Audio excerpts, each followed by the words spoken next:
that, please. You did. Stop that. I'm taking a lot from you here. What is what? Why are you always calling me?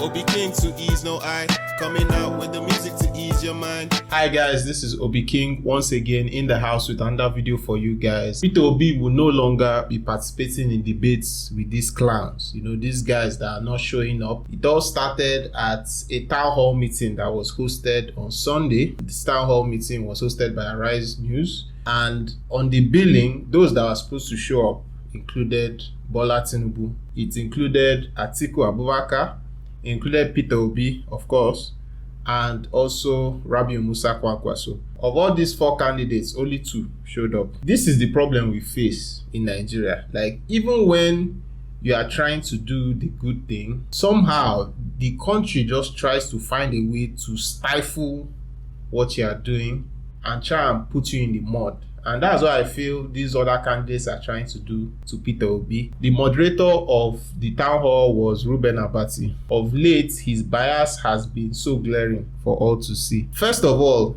when he was introducing Rabiu Musa Kwankwaso, candidate of the NNPP, he messed up the name of his party. Dr. Musa Rabiu Kwankwaso, candidate of the All Nigeria People's Party. Candidate of the New Nigeria People's Party. I beg your pardon. New Nigeria People's Party. As if that one wasn't bad enough, he now went ahead to make excuses for Atiku's absence. Also to join us on this program, who is on his way from Morocco, is Waziri Atiku Abubakar, the candidate of the People's Democratic Party. And next thing you know, Atiku's vice president, that's Okowa, was the one standing in for him. But in the meantime, while we're still expecting his arrival, we have his running mate, Dr. Ifeanyi Okowa, the governor of Delta State, standing in for him. Now, apparently, the other candidates didn't know this was what was going to happen. In the first instance, I stand for Atiku Abubakar, the presidential candidate of the PDP. And I'm very much aware that there was a communication to him and he's outside the country, and we duly obtained the permission of the organizers of this program for him to be represented. It's a town hall meeting, and that permission was duly given. And I think that that solves the problems of the agitation that was going on. When it's time for debates, we get into debates, but this time it's a town hall meeting. It's about informing the people.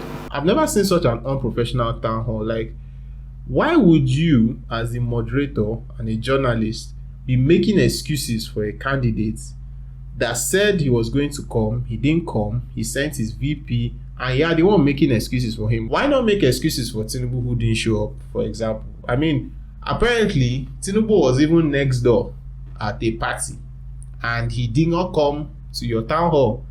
Clearly, he's not interested. Why not make excuses for him? Online, there are a lot of allegations that Mr. Abati is a card-carrying member of the PDP, and from this, it clearly shows. I mean, in this interview, Peter Obi and Rabiu Musa Kwankwaso spoke well, but now, what is trending, the news that came out of this town hall, is Peter Obi's outburst where he was attacking former Senator Dino Melaye, who was heckling him in the front row. Everybody, this man is NPP now. He's calling to Obi people. You see what is happening, and I won't take this. He called it to Obi people. This colonel is NPP person now. You call it to Obi people. Stop that, please. You did. Stop that. I'm taking a lot from you here. What is what? Why are you always calling me? Very quickly. Now, throughout this whole debacle, Reuben Abati kept urging the audience to keep quiet. They should not clap. They should just allow everybody speak. That it wasn't a campaign, it wasn't a debate. Why would you then allow a spokesperson from the PDP who is in the front row to be heckling one of the candidates you invited to your town hall, who was in front, who is in the name of Mr. Peter Obi? Because Dino was heckling him in front, and for no good reason. Why do you expect him? How do you expect him not to react? You, as the moderator, you are the one that is even supposed to remove Dino Melaye from there, or you caution him, but you didn't do that. But you know Peter Obi wants to sell himself. He wants to do the right thing. He wants to campaign how a campaign is supposed to be, how they campaign in developed countries. He wants to sell himself to the people. And that's what's turning out to be one of his biggest crutches, because now he has the burden of integrity. Since he has come out to be a candidate with integrity, with no issues in his past, what the other parties want to do is they want to bring him down to their level, because their own candidates are not sellable. And thankfully, now the Labour Party and Peter Obi are saying they've had enough. Are we saying that we will not debate if other candidates do not show up? Yes, we will not. We are setting, we are setting the standard and the record straight. We are the ones that are coming to change the system. We cannot participate in a subversion of the system. That will be, in totally contradicting our position of creating a new Nigeria. If anybody wants to organize a debate and he wants to bring people from the street, we will not be part of it. Whatever you say, if it is agreeable to us and we all agree, we will keep to it and we will stand by it.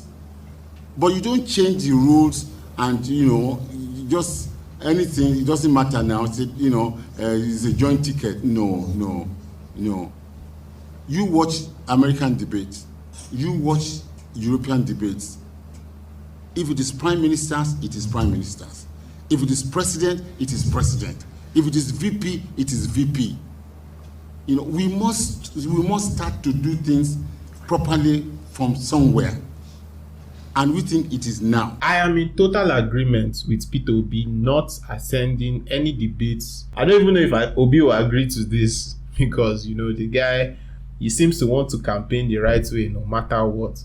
But if you look at it critically, Peter Obi has been the one that has been putting himself out there a lot, especially when it comes to Arise News. He has presented himself to Arise News probably more than any other outlet. He has been present for any of their interviews whenever they call him. The other presidential candidates, they have not come to the Arise studio for once to say their plans for Nigeria. I'm in total agreement with what Doyin Okupe says, because what we fail to realize is the reason people are even watching these debates is because they want to see Peter Obi. And you see that if Peter Obi stops coming, nobody is going to watch those things. Nobody is coming to watch a debate between Atiku and Tinubu, maybe except for comedy. Obi's videos, even on Arise, they are the most viewed videos. They are the most commented videos, because people genuinely want to hear Peter Obi talk. Peter Obi